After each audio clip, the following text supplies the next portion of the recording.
Hi, folks. Got an absolutely fantastic guest here today, Sacha Wall. I mean, so many things about this lady. She's the co-founder, I think, of Istreem Radio, ex-London broker, ex-Page Three girl, agent, bar lady at the infamous Raquels. You must have met Brendan over the years because he's clubbed more than anybody I know in the UK. I don't know if I have. Have I met you, Brendan? Well, I used to go to the Club UK and the Oh, Leisure yeah. Lounge, all the clubs in the West End, Turnmills, Ministry, Camden Palace, Well, you uh, just started with two of my favourite clubs school because dinners on a Sunday morning. We used to go to that at Baker Street. Leisure Lounge and Club UK were two of my most nostalgic favourite proper rave clubs. I used to go there in the early 90s, 90, I think 93, 94. So I was like 94, 95, 96, Yeah. and then Sunny Side Up as well. Sunny Side Up, yeah, at that was at the Channel Club, was it? At So it used to be that Leisure Lounge finished at 10, but Sunny Side Up would open in the other room at 8 a.m. And then yeah. that would be 8 a.m. till 8 p.m. on a Sunday. So there was many a time that I rolled in from, well, what we used to do, the whole trip was we'd go to Adlib in Southend on a Saturday night, and then everything in Southend shut at 2 a.m. So we'd all jump in the cars. Off we went to Holborn, queued up for Leisure Lounge, went into Leisure Lounge till 10 a.m. And then Sunny Side Up would start and we'd carry on. So we wouldn't come out of the club. So carry on at Sunny Side Up until we walked out of there with our sunglasses on. Well, we used to do the Frog and Nightgown on a Sunday, the Arches, and then we used to finish off in the Gas and come out at 5 o'clock Monday morning. So I On see you're a tiny bit older than me. I am a bit older than I think quite a bit older to be honest. You know, Do these sort of nights out go on for? Was it like go over a few days? yeah. I mean, we used to go out Friday night. We used to what we'd have an early one, so we'd be back in about 4 or 5 o'clock on a Saturday morning, and then I used to go out from 10 o'clock Saturday night and come home at Monday morning, like Yeah, usually about 6 o'clock Monday morning. them were the days, weren't they? Yeah, so you used to bring a change of clothes with you, put them in the back of the car and get changed. And what I thought was funny, we used to look at people and go, God, look at the state of them. But you didn't realise you looked just as bad because you'd been out for like 24, 36 hours, you know? Aren't we glad there was no camera phones? So did you do? I know I am. Stasha, you did all the Ibiza stuff as well. Did you ever do any of that, Brendan? I went to Ibiza a couple of times. The first time I went to Ibiza was about 94, I think. And I remember a girl saying to me who worked over there, she went, listen, when you come here, you won't know what day it is. You just know what club it is. That's the That one. was so true because by about the third day, it was, oh, it's Manumission tonight. It's Pasha tomorrow. Yeah, that's how you know what day of the week it is by what night's on that night. Exactly. Yeah. My first year in Ibiza was 95, and it's a very hazy memory. Yeah. Me too. Yeah. We Yeah. stayed in some dodgy place at the back end of San Anne that was literally just being built. But I vividly remember I went to Coup Club that year before it became Privilege, which is now Universe, and saw Kylie Minogue at Cream that year, Did you 95. go to space? Did you go to space?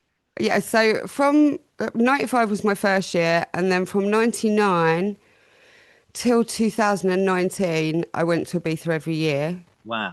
and I worked Well, you look four good for seasons. someone who's done 20 years going by people. You look really well. Well, I don't hit it as hard as the boys. Did you book all the acts as well? You were like an agent over there as well, weren't you? My first job in Clubland was barmaid at Raquel's, Yes. and that is my very first kind of behind the scenes job. After becoming a page three model, I did a season in Ibiza in 2000, which was Sunday Central, and that was when Ibiza Uncovered 2 followed me all season because I was going out with the promoter of Sunday Central and I was a page three model. And we were running Sunday Central Eden, which was fortnightly at Eden. and it was kind of the first hard house night, proper hard house night that had come to Ibiza. So it's completely not Ibiza. I don't know, hard house is like just not the Balearic sound at all. So there was an awful lot of like kickback An and all acquired that. taste, that. It was an acquired taste, yeah. It is, but back in the day, I loved a bit of bouncy hard house, and I still do. I do, I never like the noise bleeding stuff, but but I still do like hard house, and a lot of the music right here, right now in the current scene is very reminiscent of hard house. The BPM has gone proper fast again, and yeah, there's a lot of that going on in the underground scene still. My Yeah, generation weren't into that really. We was more into the sort of soulful, funky, and soulful house, yeah, soulful yeah. funky house. I love that as well. I looked after loads of different DJs and run loads of different nights. They were all across the house sphere, or the nights were. I looked after techno DJs and breaks DJs as well. But yeah, 2000 was my first proper hardcore 4 months in Ibiza. Anything and everything that could happen happened. While Sky documentary team were filming us the whole time. So yeah, it was what I would describe as a baptism of fire into the music industry. Oh, You yeah. both, Are you guys still clubbing now? Do you still go out? Yeah, well, yeah. I'm a bit limited now to my clubbing, Liam. I can't be out later than 1, 2 o'clock. I've got to go to bed by then. Do you know what I mean? There's loads of good daytime clubbing now That's for, what I'm for saying. us older people. They have made it, which I think is hilarious. I remember the raves used to be from midnight to midday, and now they're from midday to midnight. So they've just moved it round. Yeah, Right. yeah. I mean, the clubbing scene has changed a lot. Yeah, the music industry is a whole podcast on its own. I could obviously talk about Yeah. that all day long because that is really where I've been for the last 30 years. That's Would you, been I my mean, main passion. now, because this channel is a bit like kind of like a bit of a true crime thing, obviously people will really want to know. I know you've spoken about this before, but Raquels, well, what was that like? That whole experience working there? That was your first like sort of bar job there? Yes, I was 21 years old, Essex girl, born and Right. bred. Um, and yeah, so it's always very interesting, everybody talking about Raquels, because the spotlight has kind of been on Raquels and not really understanding what was really going on in the rave scene at that time and why.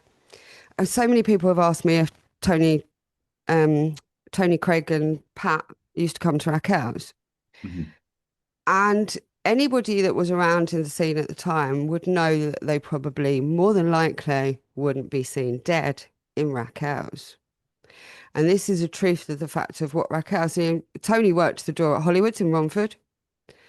And they were older, so they're like mid-30s when they might have gone to Raquel's where probably in 89 or when they were younger.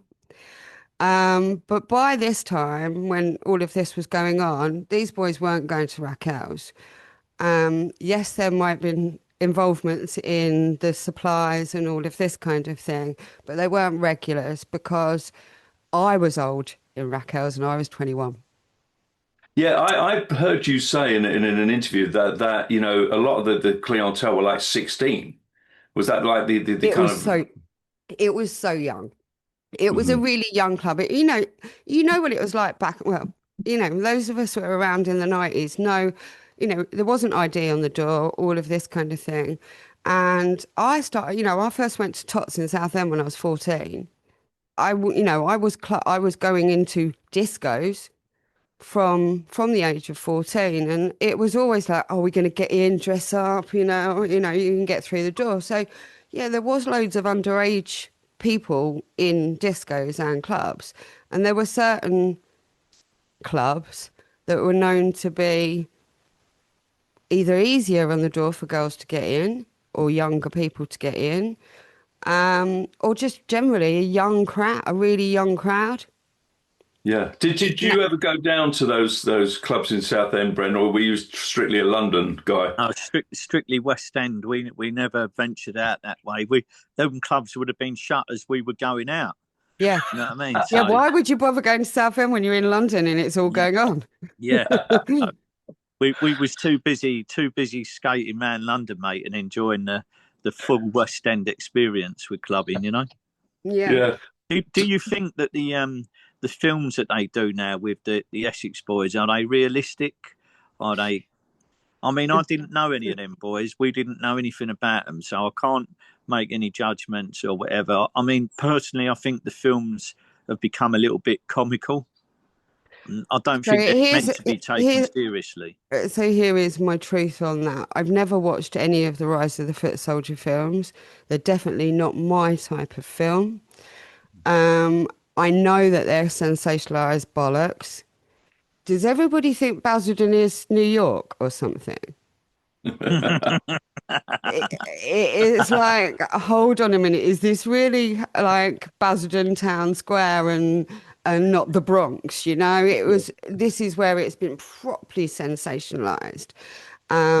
Characters have been built up as to for all kinds of reasons, and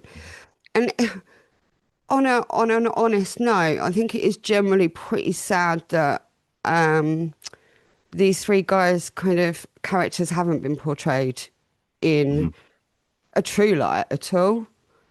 Well, of course, Um, Brendan, you know Terry Stone really well. Yeah, I know you Terry know well. Yeah, Terry. yeah, yeah. Yeah, yeah. So But obviously, not I only know to Terry from the podcast, but I really don't like what he's done with Tony Tucker. I can only Well, be I honest. think. Like I know it's all for the film and for the show and all of that kind of thing, but I don't. I really don't. I can't pretend. You know, I can't pretend it. I think Tony what do you think, Tucker. Brendan? I have When, to say, and I'm just going to put it out there. I yeah. think Tony Tucker would be turning in his grave, seeing Terry cast as him because he just really isn't anything like him. It's not What really do you good think? casting, you know. What do you think, Brendan? Oh well, listen. I think there's a lot of artistic license being used in them films. Do you know what I mean? Which is another way of saying it's all bollocks. But yeah, fair play to him. Listen, if they can get people to watch a film about people taking loads of coke and being a bit mad and nutty, and that makes young geezers feel better watching it, then that's what the market's for, isn't it? It's just a marketing thing to make a few quid.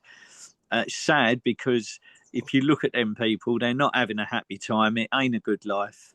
It's actually shit. All of it is shit. Do you know what I mean? So to Yeah, make it, I don't think violence and crime should be glorified.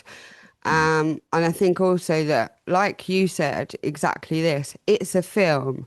If yeah, people think that what they watch on films is all truth and that's the gospel and that's how it all rolled down, then really it's like believing what you read in the Sun. Mhm. Yeah. Tell yeah. us about that whole Leah Betts thing, because I think people are fascinated by that because you were there, so you know what was going on. Yeah, so this is where I like to take it back to because there's, like you say, there's this whole obsession, I could say, about who shot the boys. And Mm. I think firstly it's it should be recognized that there wouldn't be this obsession firstly if the true murderers had been put in prison and Michael Steele and Holmes were the true Mhm. gunfire, you know, the true murderers. So you don't think it was them? I don't know. I Uh, really don't. I There's a do lot of believe. people believe that. An awful lot of people are with you on that. That they don't believe it was them. Yeah, No, yeah, that's not to say they weren't involved in some hefty crimes and criminal activity. Um, and I believe they were 100% scapegoated. And I thought that at the time when they were first arrested, not that I knew them, but we were kind of like, I don't think these two guys is how it's gone down. It's a blatant fit up by the police. This is how we felt at the time. So I'm not one of these people that is all hung up on who shot Mhm. them. You know, I'm actually much more interested in how this has been put out by the media, how this has all been manipulated, how it's all been done, and how it all came to pass. And especially with this whole Leah Betts thing to start with, regarding the whole killer ecstasy, one pill killed this little girl on her 18th birthday. And it wasn't anything to do actually really with the ecstasy. And Was that it the water that she died with drowning? so that's what the inquest summarised. But I Hmm. think we also know how many problems there are with inquest summaries. Hmm. Hmm. So this is what the inquest summarised, that it was due to something like 9 pints, something like that, of water. It said she consumed in half an hour, and that this was what her internal organs would literally drown. The same as what would happen if you went into the water and consumed a ridiculous amount of water. Your body wouldn't be able to get rid of it, so your internal organs drown. Hmm. Now, what actually it was her brain, they say, was dead. By the time she got to the hospital, she was in a coma, and they turned it off 4 days later. But the whole scenario about what actually went down at that party, who Leah was, Hmm. what her family life was going on, what was, that it wasn't her first pill, that Daddy, the ex-Met police officer, jumped straight on the fact that he knew what it was and let's go out and find the killer ecstasy dealers. Quite frankly, how this dad thinks he knows what's wrong with her already when apparently she's in a coma and can't talk, and she's just dropped down. So it's all very interesting. I don't believe that ecstasy was probably the only drugs going on at that party. You believe that it was an anti-ecstasy thing by the press and everything? Yeah, I believe it was very, very premeditative setup. Yeah. Mm. Well, at What was that it? What was it time, like? Yeah, go on, Brad. at that time, ecstasy was a prevalent drug. It was the drug of the day at the time, ecstasy, and it was. I personally think that the ecstasy, the good ecstasy, it was about at the time. I know people died, but you're going to get people die of all sorts of things. But ecstasy, as a rave drug at the time, wasn't as bad as the cocaine. It wasn't like crack. It wasn't anything like that. It was purely a dance drug.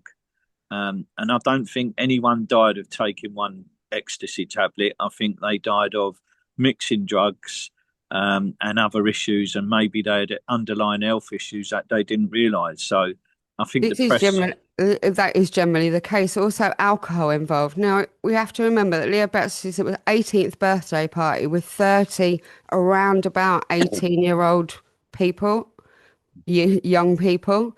Now we all know that 18 is the right. We can all get drunk now yeah, yeah, with our parents. yeah.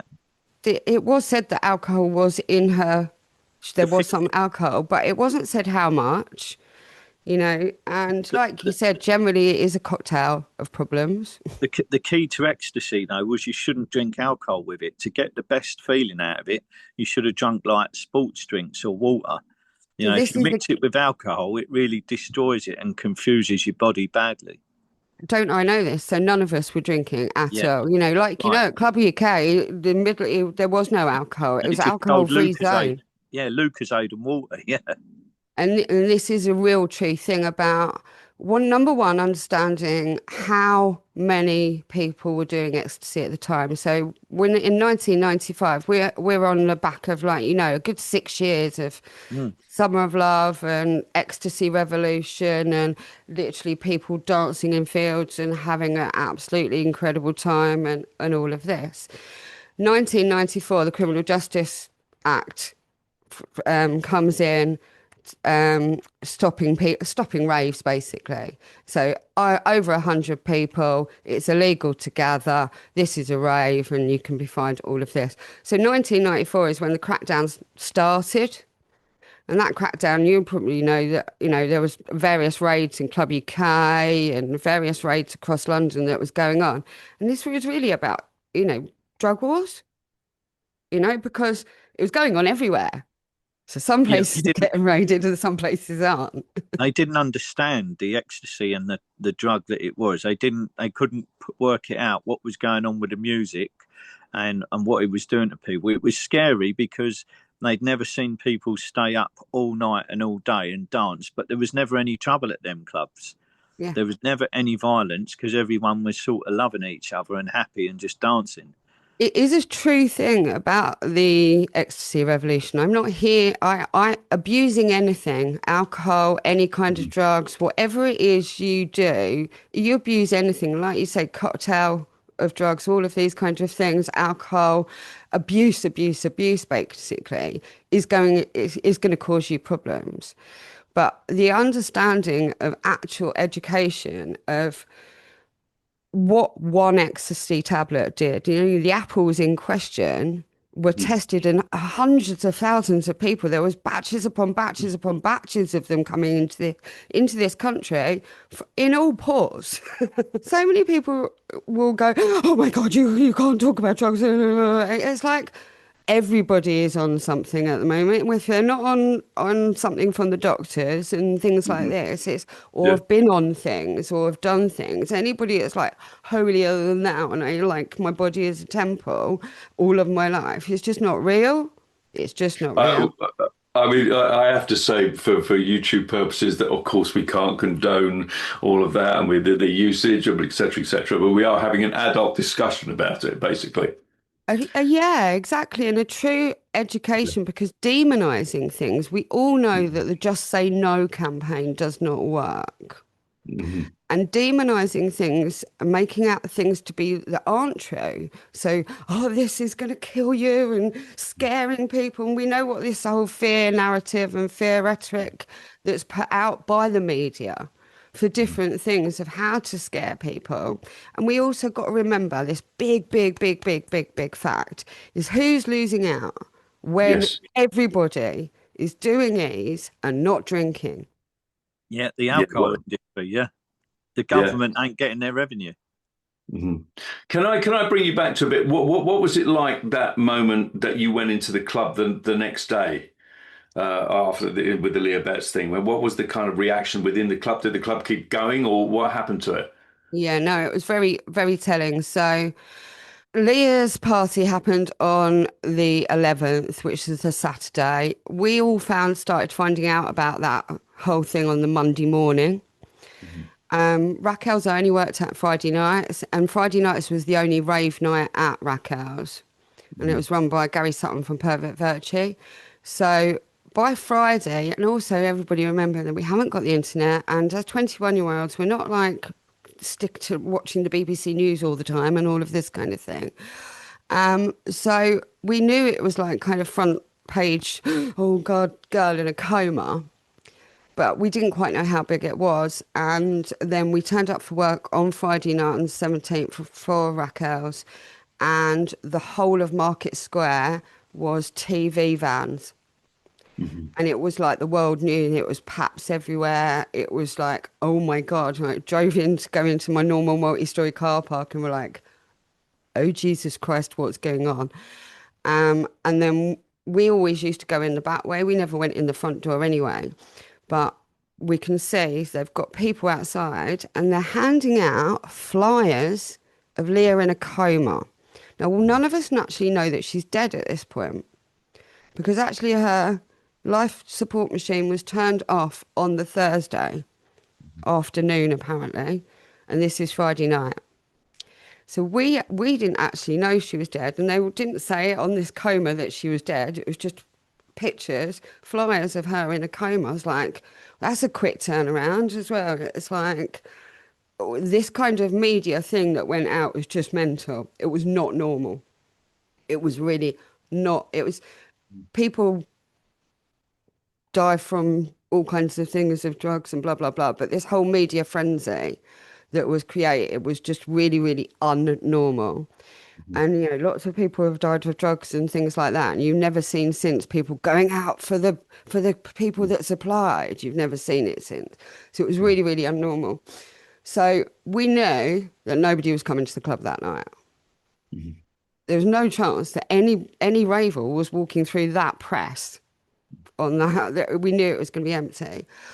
Parked in the normal multi-storey car park, walked in the back door, and then we were sat down by somebody in management who told us that there was going to be undercover police in the club that night.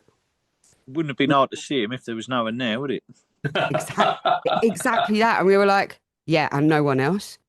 And that was the truth of it. There was this couple of people, like dodgy jumper boys or something, walked in pretending to be undercover. And it was really, really poignant because at midnight they said, we're going to shut. Like, it's not happening, obviously. We're going to just shut. And all of us and the staff, John Bradbury was playing as resident DJ, and all of us and the staff, we all just went onto the dance floor and hugged in this like circle of like last tune. And that was it. That was it. And like Raquel's did open again, and it did stay open for a few nights under a different name, but that was the end of the rave night. That was the end of our job. That was that. I never went back to Raquel's until Guy One took me back a couple of years ago. Really? I can understand that Leah's dad, the police officer, being angry that his daughter had passed away and having that anger and blaming it on Ecstasy without wanting to face, maybe knowing the real truth, maybe just going on what he was told, and just the dad's anger of losing his little girl. You can half understand why he went like that.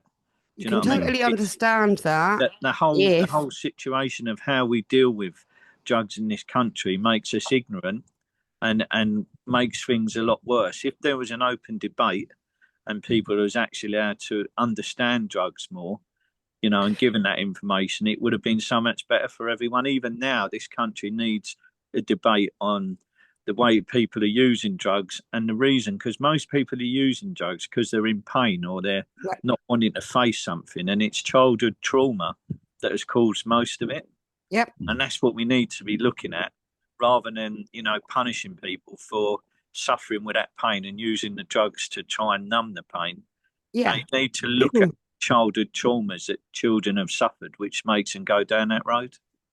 Yeah, unfortunately, the worst addicts have normally had the worst sexual abuse in childhood. Yeah. End of story. And understanding why people end up angry, having to mask pain, not able to deal with those things is really important.